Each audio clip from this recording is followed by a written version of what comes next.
March 4th, 1865, Abraham Lincoln was sworn in for the second time as president on these steps.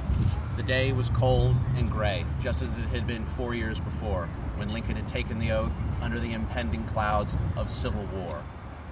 Behind him, the dome of the Capitol sat half-finished, its future, like the country itself, very much in doubt. For Lincoln, though, there was no doubt, and he ordered that construction on the dome should continue whatever the cost. Now, on this day, the dome was at last complete, capped by an immense bronze liberty.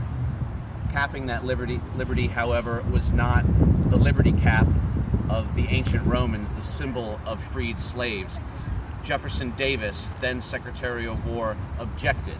The Americans had never been slaves. To him, this was nothing more than a backhanded slap at the Southern slave power. So, off it went, instead replaced by a bald-eagled headdress. No wonder then people often mistake liberty for an Indian chieftain. As Lincoln prepared to speak, the clouds parted, filling the stage with warm spring sunshine. Fondly do we hope, fervently do we pray, that this mighty scourge of war may speedily pass away.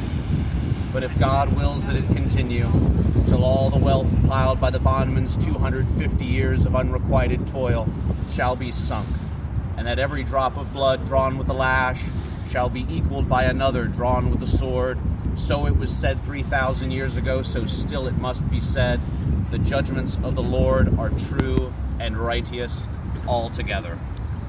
With malice toward none, with charity for all, with firmness in the right, as God gives us to see the right, let us strive on to finish the work that we are in, to bind up the nation's wounds, to care for him who hath borne the battle, and his widow, and his orphan, to do all which may cherish a just and a lasting peace amongst ourselves and with all nations.